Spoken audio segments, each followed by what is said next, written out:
Coming up on today's episode of Airborne-Unlimited. Stratus Financial partners with 300th Flight School.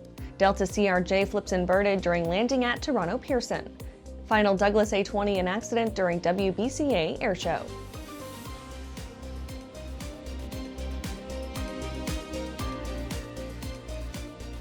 Welcome to Airborne Unlimited. I'm your host, Holland Lee. Let's get into today's stories. Stratus Financial partners with 300th Flight School. Stratus Financial, a specialist in financing flight schools, announced it has signed a partnership agreement with its 300th Flight School, a milestone for the company that features its rapid growth and commitment to providing comprehensive financing for student pilots. Its network now spans 35 states and Puerto Rico as the largest flight school financing source in the industry. Stratus credits its role in helping to address the workforce needs of the industry and ensuring that flight schools and their students can access funding for the training they need to join the workforce. Its expansion furthers its ability to keep the workforce pipeline stocked with students who will become professional pilots when they complete their training. The company was founded by FAA-certificated ground and flight instructors, and its student pilot loan programs are designed specifically for flight schools, including both Part 61 and Part 141 programs. Brandon Martini, COO and co-founder of Stratus Financial, said, quote, "Reaching 300 flight school partners is a significant achievement for Stratus Financial, and it highlights the trust that schools across the nation place in our services," end quote. After the break, MidAir collision claims 2 at Marana Regional. The legendary BD4C program is building an exciting future for those who want a rugged 4-seat family flyer with a proven history. The SureWings program produces a complete kit and builder assist program that gives you everything you need to be flying a BD4CS in record time. For conventional kit builders, BD Aviation has parts, partial kits, and full kits for the 190-mile-per-hour BD4C that has logged thousands of hours. Visit SureWings.com and BDAviation.com for more details.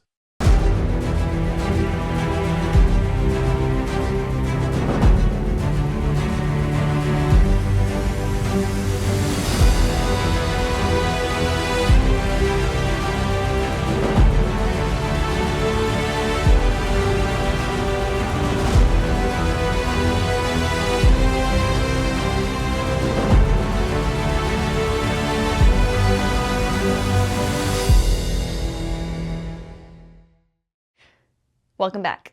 Now let's take a trip around the patch for some shorter stories. MidAir collision claims 2 at Marana Regional. 2 people sustained fatal injuries in a MidAir collision over Marana Regional Airport in Arizona, involving a Lancair 360 Mark II and a Cessna 172. The 2 occupants in the Lancair perished, but the 2 on board the Cessna were able to land safely without injuries. The experimental Lancair kit built by Michael S. Reinath performed circuits in the traffic pattern at 2,100 feet while the Cessna was on final approach to runway 12. The Cessna appears to have initiated a takeoff with the Lancair going around until both data points merged just southeast of runway 321. Doc's Friends release Rescuing Doc, the story. Doc's Friends, the nonprofit organization that manages the operation of the Boeing B-29 Superfortress known as Doc, has released the book Rescuing Doc that tells the story of how the historic aircraft was discovered after sitting in the Mojave Desert for more than 40 years. Rescuing Doc is the written account of the chronicles of how Air Force veteran Tony Mazzolini found Doc in 1987 in the boneyard at the Naval Air Weapons Station, China Lake, and had the vision to restore it to flying status and make it available to the public. Aerox Aerospace acquires Omnigas Systems. Aerox Aerospace Group announced the acquisition of Omnigas Systems, a provider of aftermarket services for aerospace oxygen and fire suppression systems for the commercial and business aviation industry, as well as the military. The new addition will expand Aerox's capabilities to support a wider fleet of aircraft and range of oxygen system manufacturers. Aerox Aerospace is the parent company of Aerox Aviation Oxygen Systems and Aerox Fluid Power. DOT head Duffy requests meeting with Boeing's Ortberg. New Secretary of Transportation Sean Duffy has extended a request for Boeing President and CEO Kelly Ortberg to meet with him in D.C.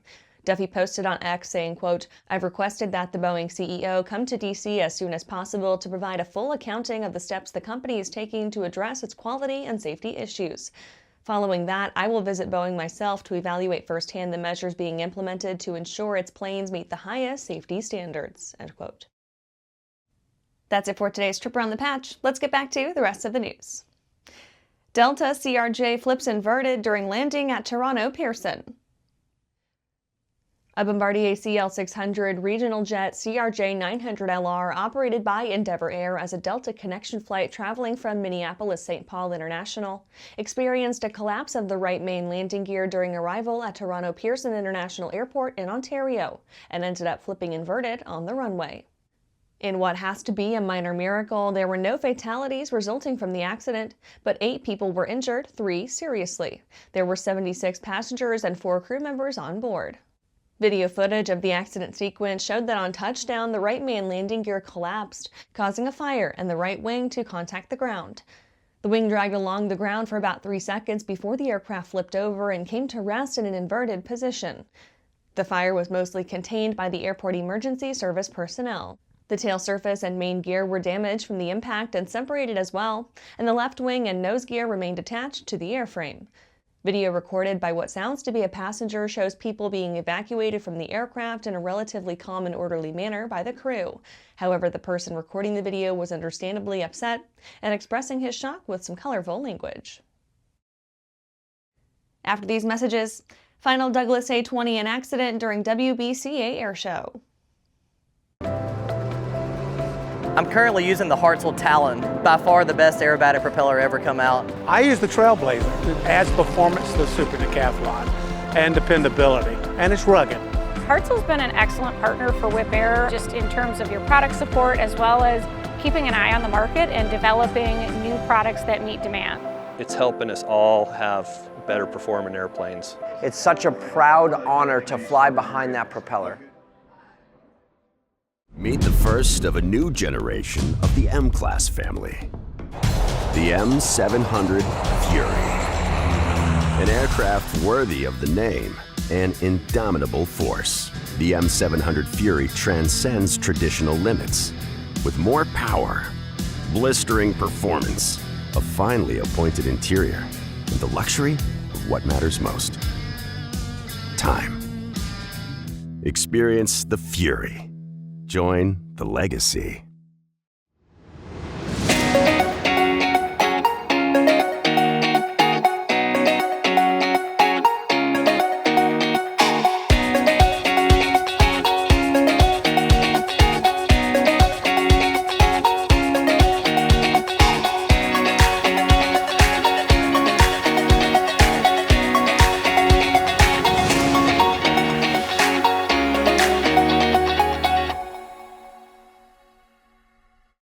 Welcome back.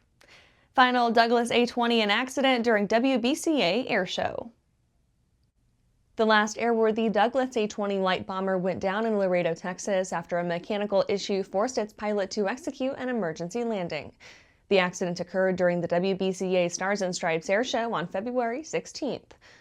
The aircraft, a Douglas A-20G Havoc registered as 747 Hotel Sierra, was owned and operated as a part of the Lewis Air Legends collection. Flight data shows that the plane had taken a low pass over Laredo International Airport's runway 36L before starting a climbing left turn and spiraling downward. The aircraft landed approximately half a mile off the airport at around 12:37 p.m., causing substantial damage. Its pilot, reported to be in his 70s, was believed to be the sole occupant. He was quickly taken to Laredo Medical Center in critical condition, and no other injuries were reported. The Laredo Police Department noted that the aircraft was in flames, pointing at a potential engine fire. Officers limited traffic around the airport to contain the fire. The Washington's Birthday Celebration Association confirmed that the accident would not shut down the air show. The event picked back up at 1:30 p.m., just over an hour after the aircraft touched down. And that's our show for today. You can catch episodes of Airborne on YouTube, Roku, or Fire TV. Just search for Aero-News or Airborne. And don't forget to follow us on social media. Thanks for watching.